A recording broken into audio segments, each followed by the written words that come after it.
Alô, futuros magistrados do Ceará!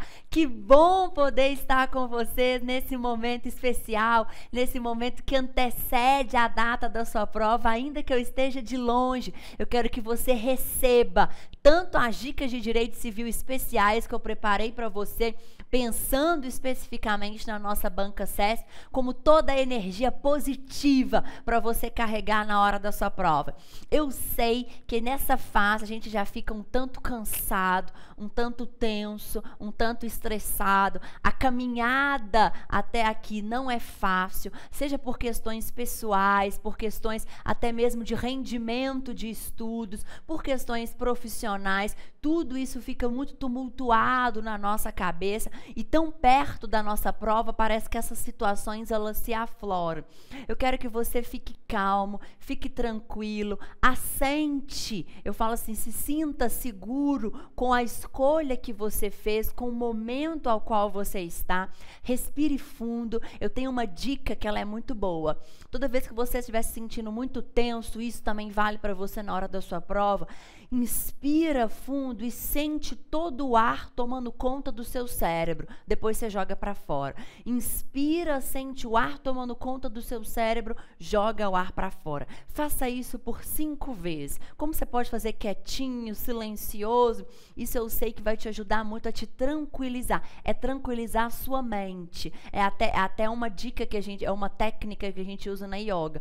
Tranquiliza a sua mente, tranquiliza os seus pensamentos e ajuda você a focar no seu objetivo. E pode ficar seguro que tudo aquilo que você construiu até esse momento vai aparecer na hora da sua prova. A gente fica com medo de esquecer determinados temas. Tá tudo dentro da caixinha na sua cabeça. Na hora que você for fazer as questões, essas caixinhas elas vão se abrir, o conteúdo, o conhecimento vai aparecer. Pode ficar sossegado, pode confiar. Confie em você. Confie primeiro em você antes de qualquer coisa. Vamos para nossas dicas especiais, então? A primeira dica que eu quero que você coloque no seu caderno, e como a banca CESP ela vem carregada de jurisprudência, eu vou rechear você de jurisprudência hoje. A primeira dica é a alteração do nome e o transgênero. Lembrou do julgado do STF, não é? Então vamos sedimentar esse conteúdo aqui comigo. O nome, ele está regulado no Código Civil, do artigo 16 ao artigo 19. O nome é a partícula que identifica o ser humano em sociedade, individualiza o ser humano na sociedade.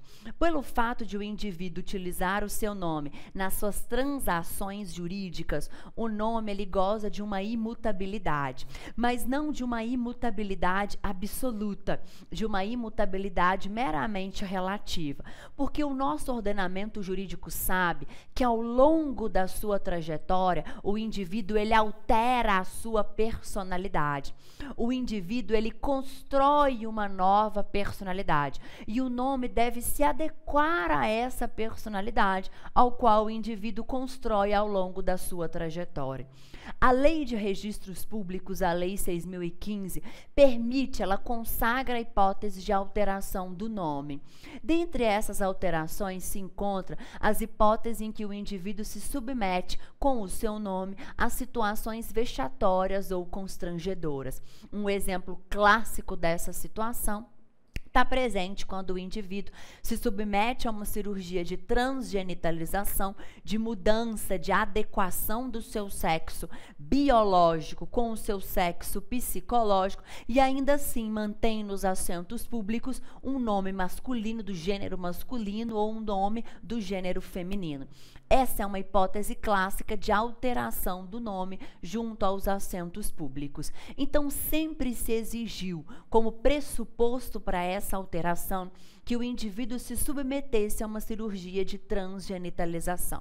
Todavia, na primeira jornada de direito da saúde, que foi promovido pelo CNJ, foram elaborados 2 enunciados. E nesses dois enunciados foi dispensada a necessidade de o indivíduo se submeter à cirurgia de transgenitalização para a adequação do seu nome junto aos assentos públicos. Não apenas para a adequação do seu nome, também para a adequação do seu sexo. Então, o indivíduo poderia alterar o seu prenome, que é o primeiro nome do indivíduo, né? Marcos, João, Maria, Bárbara, Alexandre, Kleber, Renato, alteração do seu prenome, como também poderia alterar o seu sexo junto aos assentos públicos. Esse entendimento do CNJ foi incorporado pelo STJ. Então, o STJ ele já adotava nos seus julgados a tese de que é possível a alteração do prenome do sexo junto aos assentos públicos, independentemente da realização de cirurgia de transgenitalização. Mas o STJ ele ainda ia além. Ele falava que era proibido conter nos assentos públicos qualquer menção ao sexo biológico do indivíduo ou que o indivíduo tivesse submetido a uma cirurgia de transgenitalização. Embora assim entendia o STJ, permanecia a obrigatoriedade de o indivíduo se submeter a uma ação de retificação de registro civil. É uma ação de jurisdição, procedimento de jurisdição voluntária, que tem a participação do Ministério Público, no qual precede a alteração nos assentos públicos. É um requisito para essa alteração.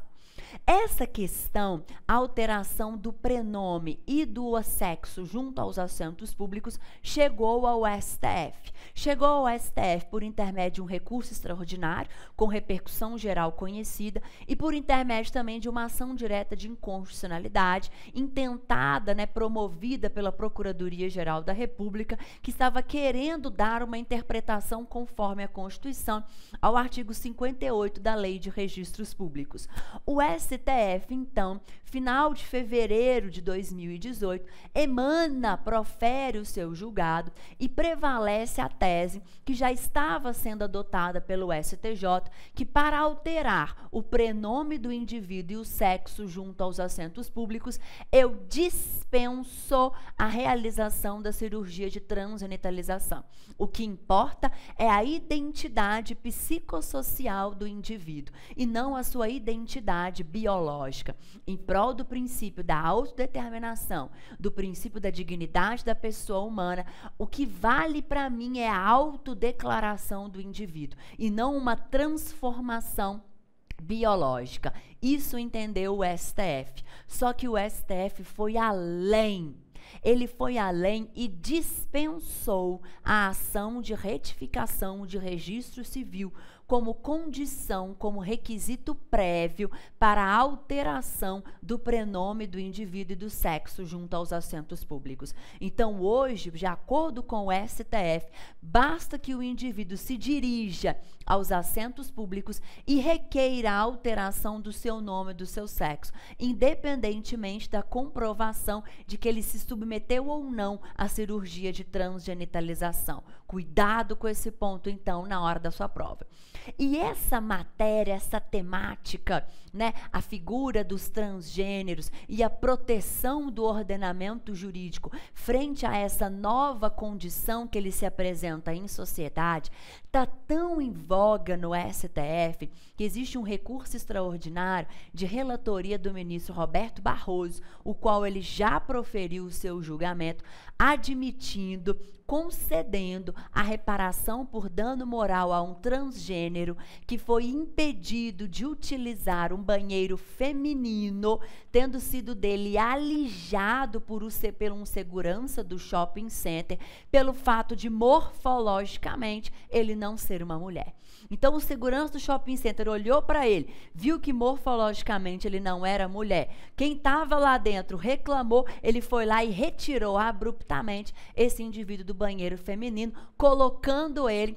Se você quiser utilizar um banheiro, você vai utilizar o banheiro masculino. O banheiro feminino você não utiliza. O ministro Roberto Barroso, pelo fato de entender que a adequação psicossocial é o que interessa para a sociedade, é o que deve ser albergado pelo ordenamento jurídico, concedeu a reparação por dano moral. Então, cuidado com esse julgado do STF. Essa é a primeira dica especial que eu queria que você relembrasse para a hora da sua prova. A segunda dica especial, ela vem em relação ao dano moral e à pessoa jurídica. Te faço a pergunta: pessoa jurídica pode requerer reparação por dano moral? Logo você vai me responder súmula 227 do STJ. De acordo com a súmula 227, o STJ conferiu à pessoa jurídica legitimidade para requerer a reparação por dano moral.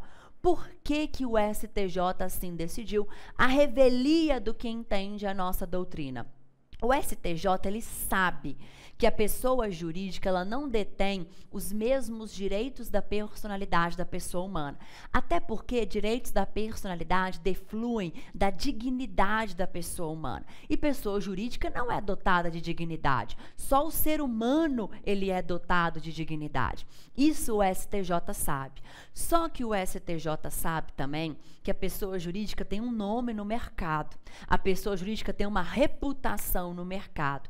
Se algo acontece que afeta o nome da pessoa jurídica, que afeta a sua reputação, a sua repercussão social, a pessoa jurídica vai suportar um dano.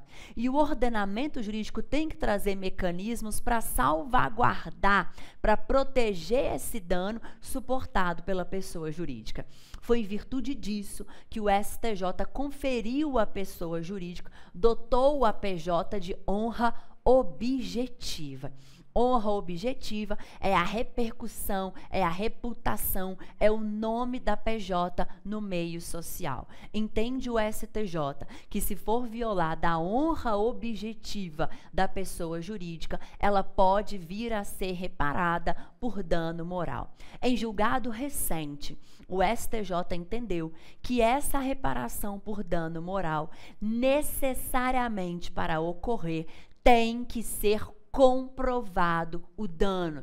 Ou seja, não adianta requerer para a pessoa jurídica dano moral presumido, dano moral in re ipsa.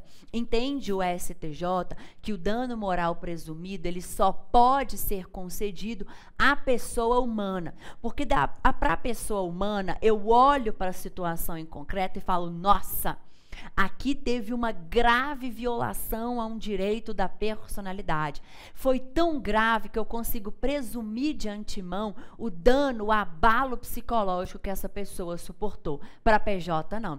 Eu não tenho como olhar para a situação em concreto e falar, não, foi grave demais, de fato a PJ ficou muito abalada com isso. Tem que ser comprovado. Não se admite o dano moral in re ipsa para a PJ. Esse é o primeiro ponto. O segundo ponto que eu quero que você fique em estado de alerta é o dano moral e as pessoas jurídicas de direito público. A pergunta que eu te faço é: poderiam as pessoas jurídicas de direito público requerer a reparação por dano moral? Para o STJ, não. Então, o STJ entende que as PJs de direito público não poderão requerer a reparação por dano moral. Qual foi o fundamento? Entende o STJ que a inviolabilidade de direitos da personalidade, nesse caso da honra objetiva que o STJ dotou às pessoas jurídicas, só são oponíveis pelo indivíduo em face do Estado ou pelo indivíduo em face de outro particular, e não pelo Estado em face de outro particular. Então, o Estado não pode opor isso em face do indivíduo, mas sim o reverso, o indivíduo que pode opor em face do Estado. Então, se eu tenho uma notícia falsa que foi divulgada numa rádio que é super famosa aí em Fortaleza, foi divulgada uma notícia falsa afrontando a condição do município de Fortaleza, por exemplo, afrontando, falando que o município de Fortaleza ele é perigoso, que tem muito bandido, que tem muito assalto, que a cidade está toda esburacada, que o prefeito simplesmente esqueceu a cidade. Poderia o município mover pretensão de reparação por dano moral em face dessa empresa de radiodifusão sonora? Para o STJ, não. Por quê? porque entende o STJ que os direitos fundamentais, dentre eles a inviolabilidade dos direitos da personalidade, subdivididos nos direitos de defesa, nos direitos a uma prestação e nos direitos de participação, não envolvem como parte ativa o Estado, mas sim como parte passiva. E mais, o Estado, ele não vai sofrer nenhuma repercussão econômica caso seja afrontada a sua honra objetiva. PJ de direito privado vai. Então, PJ de direito privado, se eu lancei uma notícia falsa dela, eu posso acabar com a reputação dela, a credibilidade dela na sociedade, e isso fazer com que ela perca investimentos, com que ela perca lucros. Pessoa jurídica de direito público, não. Então, cuidado com esse ponto na hora da sua prova. PJ e reparação por dano moral. Terceira dica que eu quero trazer para você é a responsabilidade civil dos pais pelos danos causados pelos seus filhos menores. Eu sei que você já vai estar aí ligado no conteúdo do artigo 932 do Código Civil, inciso 1, o qual ele estabelece que os pais respondem pelos danos causados pelos seus filhos menores. Só que o Código Civil fala, pelos danos causados pelos seus filhos menores que estão sob sua autoridade e companhia. O que significa autoridade e companhia? Para o STJ, o que foi reforçado em um julgado agora de 2017, autoridade e companhia significa exercício do poder familiar. De modo que, se ambos os genitores estão no exercício do poder familiar, a eles é imputado o dever de cuidado, de assistência, de zelo, de educação. De modo que, se o menor causa danos a terceiros, se os dois genitores estão no exercício do poder familiar, responsabilidade solidária de ambos os genitores. Essa é a primeira face do entendimento do STJ. Contudo, se o dano tiver sido decorrente de uma conduta exclusiva de apenas um dos genitores, há o entendimento do STJ de que só a esse genitor será imputada responsabilidade civil. Eu não imputarei responsabilidade civil a ambos os genitores, porque nessas situações específicas, e o caso concreto foi o seguinte: o menor estava sob a guarda exclusiva da mãe, o pai residia em outro domicílio, em outro estado, não estava exercendo uma autoridade de fato sobre aquele menor. A mãe foi lá, comprou uma arma de fogo, o menor um belo dia pegou essa arma de fogo, levou para a escola, desferiu 3 tiros e matou os coleguinhas da sala. Nesse julgamento específico, o STJ entendeu que, como o dano decorreu de uma conduta exclusiva e pontual de apenas um dos genitores, somente a ele eu imputo responsabilidade, afasto a solidariedade. Então, cuidado na hora da sua prova, para onde que o seu examinador pode te levar. Ou para o entendimento geral do STJ, que a responsabilidade será solidária de ambos os genitores, entendendo-se a autoridade e companhia como exercício do poder familiar. Ou, se o seu examinador te der o exemplo que o dano decorreu da conduta exclusiva de apenas um dos genitores, para uma responsabilidade primária e própria apenas desse genitor, excluindo a responsabilidade do outro genitor. Fechado comigo? Ótimo. Quando o assunto é a responsabilidade civil dos pais, eu quero que você lembre de um outro julgado também recente do STJ, que foi o seguinte: antes de você relembrar comigo esse julgado, você tá na sua cabeça aquela tese do abandono efetivo? Lembra que o pai, ele não pode vir a reparar o seu filho por eventual dano moral a ele causado pela falta de afeto, pela falta de carinho, pela falta de amor. Por isso, não. Porque carinho, afeto e amor nada mais são do que deveres de natureza moral. E dever de natureza moral não pode ser imputada consequência jurídica, caso haja o seu descumprimento. Mas, se o pai coloca o seu filho no mundo, eu falo pai no sentido amplo, né? Sem gênero, feminino ou masculino, pai ou mãe. Se o genitor coloca o seu filho no mundo, some, desaparece, não confere a ele educação, assistência, zelo, ele descumpre deveres decorrentes do exercício do poder familiar. Aí sim, descumprindo deveres decorrentes do exercício do poder familiar, ele pratica ato ilícito. E ao praticar ato ilícito, se em virtude disso o seu filho suportar um abalo psicológico, ele pode requerer a reparação por dano moral. Então o STJ, ele não adota a tese do abandono afetivo. Ele adota a tese da violação dos deveres decorrentes do exercício do poder familiar, gerando responsabilidade civil. Só que, recentemente, o STJ alargou o espectro de responsabilidade civil nessas situações e falou o seguinte: se ao pai for imputada responsabilidade de arcar com alimentos, que são aqueles alimentos decorrentes do parentesco, caso o genitor se omita no pagamento desses alimentos, poderá também surgir reparação por dano moral, porque o dever de alimentos decorre do exercício do poder familiar. Ao descumprir o dever de pagar alimentos, ele pratica um ato ilícito. Se desse ato ilícito comprovar-se que o menor suportou um abalo psicológico, uma violação à sua integridade psíquica, pode surgir a reparação por dano moral. Então, hoje, o STJ admite a reparação por dano moral decorrente da violação dos deveres fruto do exercício do poder familiar. Seja o dever de cuidado, de zelo, de assistência, seja o dever de prestar alimentos. Se ficar comprovado que o menor suportou um abalo psicológico em virtude desse descumprimento, reparação por dano moral. O que o STJ não admite, e até hoje ele não admitiu, foi a violação, o descumprimento, não concessão, melhor, de carinho, de amor, de afeto. Isso não, porque é valor moral, de valor moral não pode surgir consequência jurídica. Cuidado com esse ponto na hora da sua prova, então.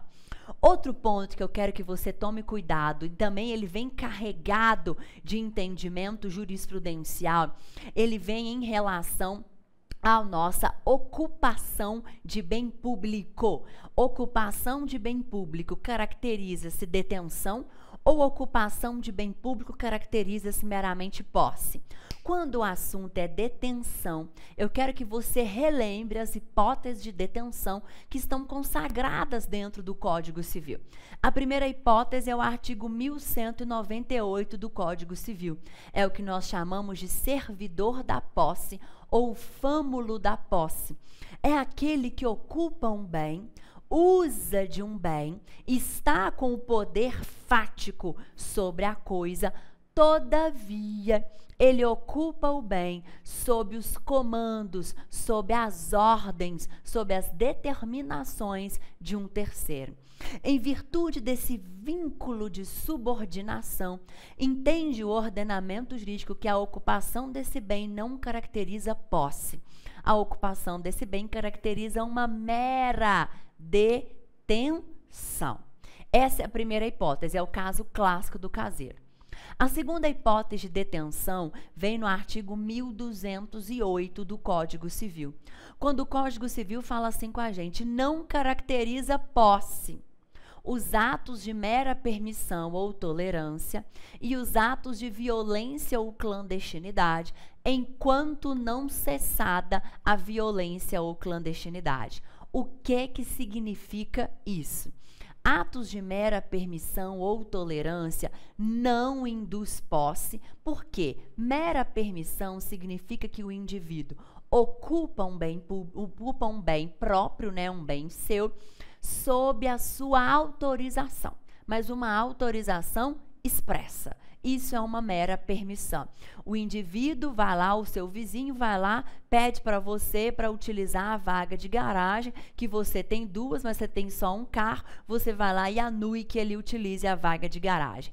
É um ato de mera permissão. Esse ato de mera permissão não induz posse. Como também os atos de mera tolerância.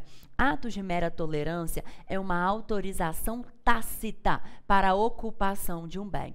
Você vê que o seu vizinho está lá ocupando a vaga da sua garagem, ele não te pediu expressamente, você não o autorizou expressamente, mas você tolera a ocupação daquele bem, podendo a qualquer momento romper com a ocupação dessa coisa, independentemente de qualquer tipo de notificação.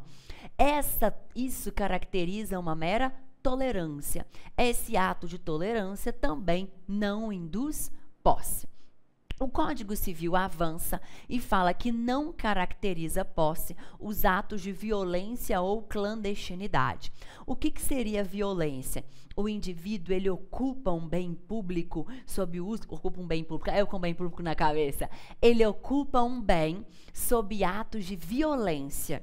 Seja uma violência física, seja uma violência moral, que é o caso da nossa coação. Então, o indivíduo ocupa um bem, ele invade uma fazenda, e invade essa fazenda com trator, com cajado, com machado, com armamento, né, colocando tudo por terra. Então, é um ato de violência.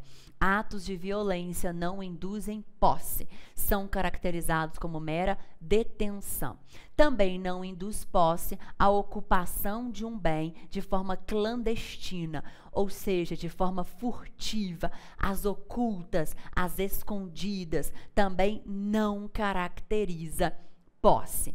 Só que o Código Civil fala o seguinte: não caracteriza posse os atos de violência ou clandestinidade enquanto não cessada a violência ou a clandestinidade. De modo que, se for cessada a violência ou a clandestinidade, ou seja, aquele que adentrou no bem, fazendo uso de armamento, agora está lá ocupando o bem, de forma livre, mansa, pacífica, tranquila, e o legítimo possuidor nada fez para repelir a sua ocupação, cessou a violência. Se cessou a violência, já gera posse. Não uma posse justa, mas sim uma posse injusta. Como também eu vou ter posse quando cessado o ato de clandestinidade. Pensa que o indivíduo tem uma fazenda e todo dia de noite vai lá o vizinho do lado e muda a cerca de lugar, aumentando a propriedade dele e diminuindo a sua propriedade. Nessa situação, eu tenho uma ocupação de um bem pelo vício da clandestinidade. É feito de noite justamente para impedir qualquer visibilidade, reação imediata do legítimo possuidor. Não caracteriza posse, até que seja cessada a clandestinidade. Se você tem ciência da ocupação desse bem por esse vício, nada faz, cessou a clandestinidade. Teve ciência, cessou a clandestinidade. Aí já passa a caracterizar posse, mas não uma posse justa, mas sim uma posse injusta. A partir desse momento, então, seja o 1198 do Código Civil, seja o 1208 do Código Civil, caracterizada estará detenção e não posse. Detenção, que é uma posse desqualificada pelo ordenamento jurídico. Só que eu tenho uma outra hipótese de detenção. Essa outra hipótese de detenção, ela vem lá do nosso direito administrativo, que é a ocupação de bem público. A ocupação de bem público não caracteriza posse. A ocupação de um bem público caracteriza mera detenção. Por quê? Por conta de um entendimento clássico de que não é possível adquirir a propriedade de um bem público através da usucapião.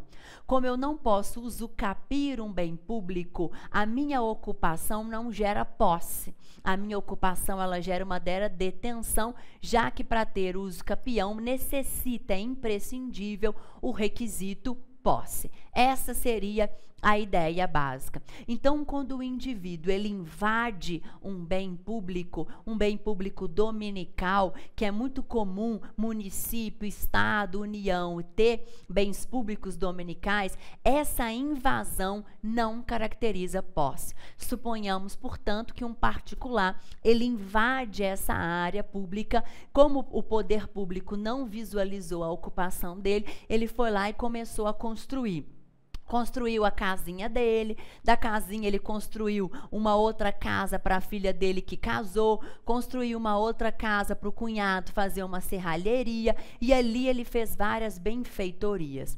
O poder público faz uma fiscalização e descobre que tem invasão no imóvel público e tem benfeitoria realizada nesse bem. A pergunta que o seu examinador te faz é: deverão essas benfeitorias serem indenizadas? Porque o poder público pode retirar o particular dessa área, todo mundo sabe. Porque a ocupação do bem não induz posse, a ocupação dele é mera detenção. Tanto que a gente fala que nem é ocupação nessa situação, é invasão. Então, o poder público pode se valer, normalmente ele se vale de uma ação reivindicatória.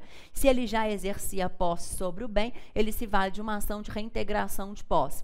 Vale lá, tradicionalmente, da ação reivindicatória, retira o particular. Nessa situação, o particular vai ser indenizado das benfeitorias? Não. Como não, se o artigo 1219 seguintes do Código Civil fala que nessas situações o possuidor de boa fé ele pode ser indenizado de benfeitorias? Poderia, se ele fosse caracterizado como um possuidor. Como ele é um mero detentor, não é passível de indenização. Ou seja, ele não vai ter os efeitos benéficos de possuidor. Não vai ter direito à percepção de frutos, 1214, não vai ter direito de indenização de benfeitorias, 1219, não vai ter direito de adquirir a propriedade através da uso capião, 1238 e seguintes do Código Civil, e também não haverá possibilidade de ele vir a se valer de instrumento de proteção possessória frente ao poder público. Aí é um ponto importante. Quando o assunto são os instrumentos de proteção possessória, tem um julgado recente do STJ que você tem que carregar ele para a hora da sua prova. Qual que é esse julgado? O particular foi lá e invadiu a área pública, construiu a casinha dele. 2 anos depois veio outro particular, sabia que aquela área era uma área pública, viu que tinha uma área lá que não estava sendo utilizada, foi lá e invadiu. Aí o particular que primeiro estava na ocupação desse bem, falou: você não pode invadir essa área não, essa área aqui é minha, você não pode invadir essa área não. Vai lá e move contra esse indivíduo, esse segundo particular, uma ação de reintegração de posse. Pode. Aí você pensa, não, ele em relação ao bem, ele é um mero detentor, ele não pode se valer de uma ação de reintegração de posse, de um instrumento possessório, se ele é um mero detentor. De fato, ele é um mero detentor, só que cuidado, ele é um mero detentor entre ele e o poder público. Frente a ele e o poder público, ele é detentor. Mas frente a ele e outro particular, ele é considerado como um possuidor.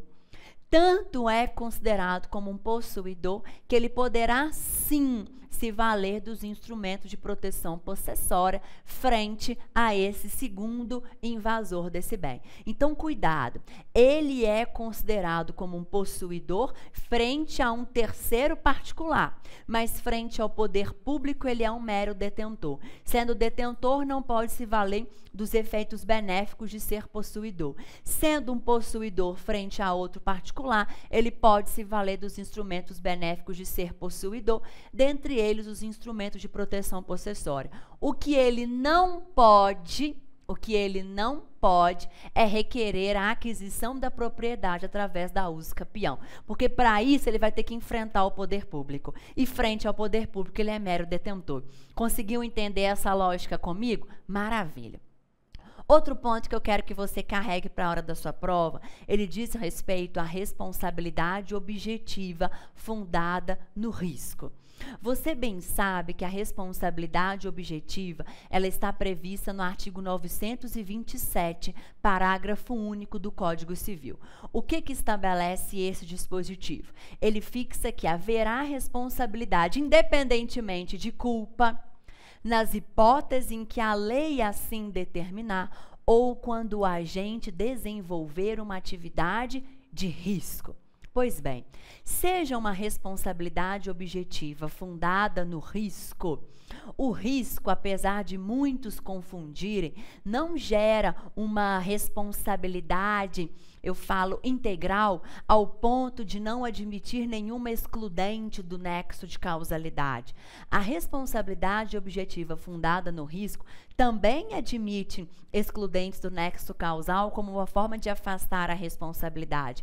Só não vai admitir se for um risco integral. Aí, se for um risco integral, dependendo nessa situação, né, do bem que está sendo protegido, aí não admite excludente do nexo causal. Mas, tradicionalmente, a responsabilidade fundada no risco, ou seja, quando o agente desenvolve uma atividade com o intuito de obter um ganho, com o intuito de obter um lucro, com o intuito de obter uma vantagem, ele, ao mesmo tempo que se beneficia com esse ganho, ele deve se responsabilizar caso ele, para alçar esse ganho, cause danos a terceiros. Ou seja, eu me beneficio com o bônus e eu me responsabilizo caso haja o ônus, uma responsabilidade eminentemente objetiva.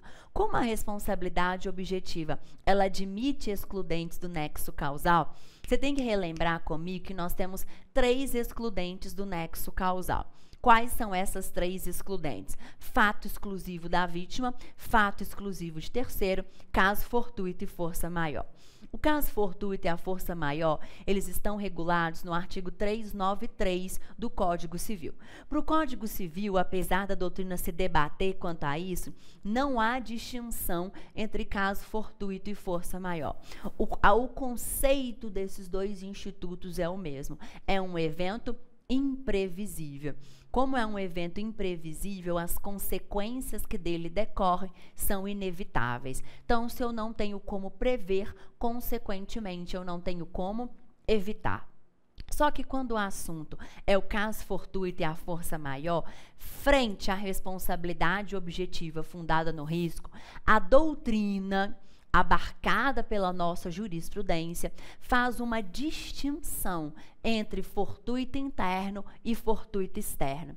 Fortuito interno, ele é um risco que é inerente, ele está relacionado a um risco que é inerente ao exercício da atividade do indivíduo. Ao passo que o fortuito externo, ele está relacionado a um risco que é externo ao exercício da atividade do indivíduo. Isso significa que, se eu estou diante de um evento que é um risco inerente ao exercício da minha atividade, eu tenho como prever. Se eu tenho como prever, consequentemente, eu tenho como evitar. Se eu prevendo não evito e causo danos a terceiros, eu vou me responsabilizar. Então, o fortuito interno não exclui a responsabilidade objetiva fundada no risco.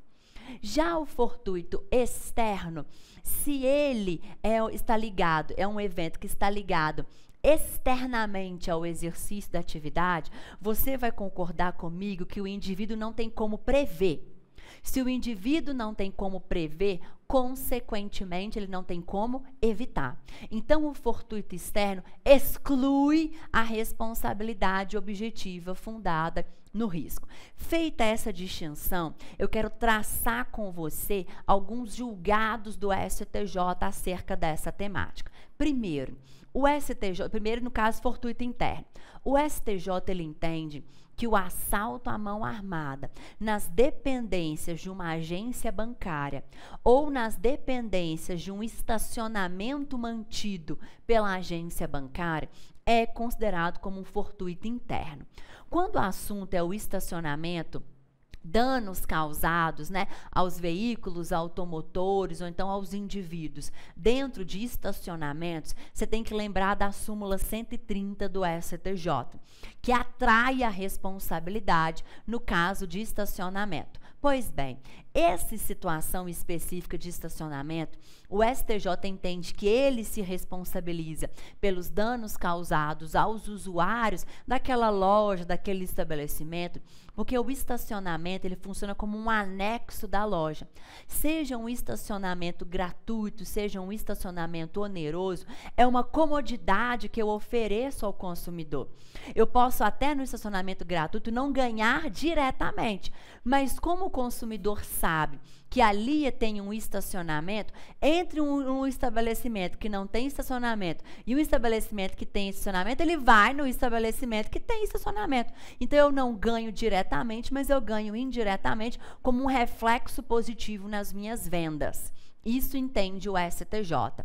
Agora, se eu for assaltada e o assalto acontecer num estabelecimento que é num shopping center, e num shopping center eu for assaltada ali, sendo um estacionamento oneroso, entende o STJ da mesma forma, tanto que eu te falei, né, gratuito ou oneroso, entende o STJ da mesma forma, uma atração da responsabilidade civil da empresa, da responsabilidade civil do estabelecimento, no caso, o shopping center. Até porque, em sendo oneroso, é um risco mais do que inerente ao exercício da atividade econômica, da exploração comercial daquele estacionamento.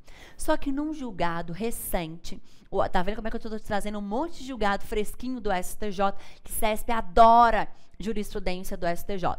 No entendimento recente do STJ, o indivíduo ele foi assaltado num estacionamento, um assalto à mão armada, então ficou caracterizado um roubo, num estacionamento de uma lanchonete. Então o indivíduo ele foi numa lanchonete, parou no estacionamento da lanchonete, um estacionamento gratuito.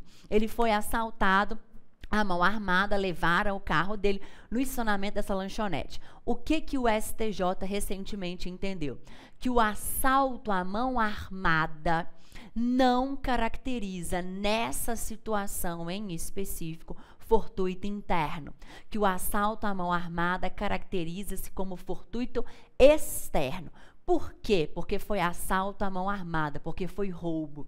Porque o STJ entende que o roubo, como há um emprego de uma grave ameaça ou uso de uma arma de fogo, foge ao risco inerente daquela atividade econômica. Então, não se caracteriza como fortuito interno, mas sim como fortuito externo. A diferença se for estabelecimento bancário. Porque se for estabelecimento bancário, é um risco inerente ao exercício da atividade dele, o assalto à mão armada. Nessa situação, assalto à mão armada no estacionamento gratuito, entende o STJ que não foi fortuito interno. Diferente seria se fosse furto. Porque furto, o STJ entende. No estacionamento, ele entende que é um risco inerente ao objeto do contrato, é um risco inerente à atividade econômica. Agora, assalto à mão armada já é demais. Assalto à mão armada não é considerado como um risco inerente, é um fortuito externo. E quanto a exemplos de fortuito externo, o STJ ele tem o entendimento que se o indivíduo ele sai de uma agência bancária e é assaltado em via pública após o saque, é fortuito externo, ou seja, a agência bancária não vai se responsabilizar pelos danos causados a esse correntista ou a esse consumidor, porque a segurança na via pública, quem deve ofertar é o Estado e não a instituição financeira, salvo se houver um nexo de causalidade entre o assalto na via pública e algo que aconteceu no interior da agência bancária. Então, o assaltante já estava lá na agência bancária, filmando, falando no celular, passando informações para quem estava do lado de fora. Aí sim, se comprovado esse nexo, esse liame, eu posso imputar para a instituição financeira. Do contrário, eu não imputo à instituição financeira responsabilidade, porque é caracterizado como fortuito externo. Como também quando nós contratamos o serviço de valet parking, que são aqueles serviços de manobrista. Você vai num estabelecimento comercial, num restaurante, tá lá, serviço de manobrista, R$20, que é usualmente aqui em Belo Horizonte. Contrata, você deixa seu carro na porta do estabelecimento, ele vai para na rua. Depois, quando você está saindo, ele vai lá, pega você, pega o seu carro e leva até você. Esse serviço de valet parking, entende o STJ que o consumidor tem ciência exclusiva de que o veículo ele é parado na rua e não parado dentro de uma dependência física de um estacionamento.